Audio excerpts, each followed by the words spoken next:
জামানার বড় ইমাম মালিক রহমাতুল্লাহি আলাইহি 70 সানা দীর্ঘ 70 বছর পর্যন্ত আল্লাহ তাআলার কাছে দোয়া করে, আল্লাহ আমি আপনার বাইতুল্লাহ কাবা জিয়ারত করতে চাই। তবে আল্লাহ সব সময় যত মানুষ জিয়ারত করে কাবা তাওয়াফ করে তাদের সাথে আমি তাওয়াফ করতে চাই না। ও আল্লাহ আমি একা স্পেশাল ভাবে আমি একাই থাকব, আর কেউ থাকবে না। এমন একটা সময় আমি চাই যখন আমি একা আপনার বাইতুল্লাহ তাওয়াফ করব, আর কেউ থাকবে না।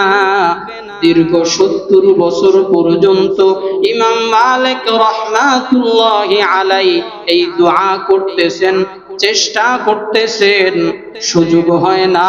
70 বছর পর যাইয়া তিনি একদিন তাকাইয়া দেখে কঠিন ঝড় তুফান শুরু হয়ে গেছে।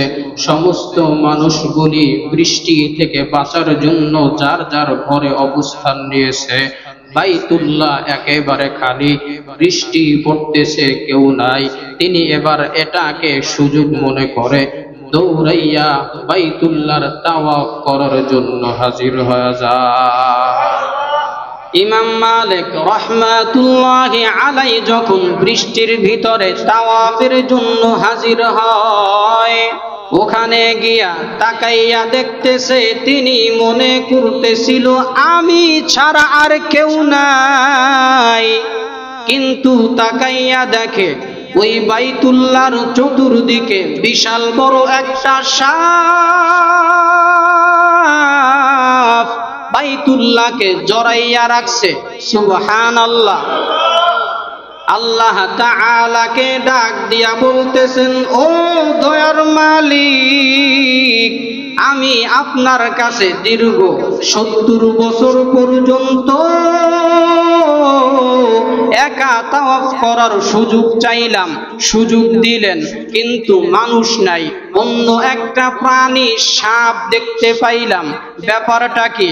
আল্লাহ তাআলা কুদরতি ভাবে জানাইয়া দেয়, ও জামানার বড় ইমাম, তুমি মাত্র 70 বছর পর্যন্ত একা তাওয়াফ করার চেষ্টা করতেছো, আর আমার ওই সাপ 700 আম, আমার প্রেমিক, আমার বাইতুল্লাহর প্রেমিক ওই সাপটা দীর্ঘ 700 বছর পর্যন্ত পাহাড়ের চূড়ায় বসে কাঁদে, আমার প্রেমে ফানা ফিল্লা হয়ে গেছে। সাপ বলতেছে, আল্লাহ 700 বছর পর্যন্ত আমাকে একটু বাইতুল্লাহ ধরার সুযোগ দিয়া দাও।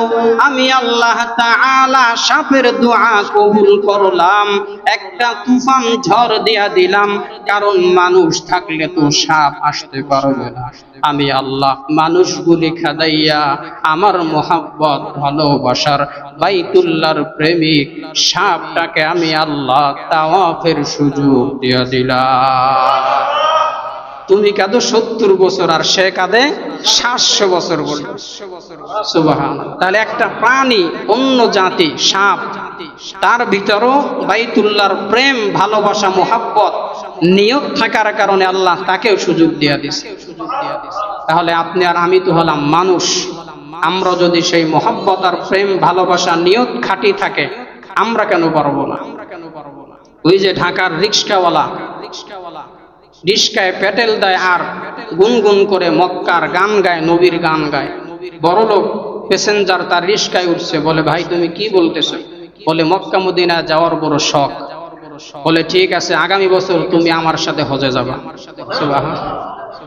তাহলে আল্লাহ যদি কাউকে তৌফিক দান করে, কবুল করে, টাকা লাগে না।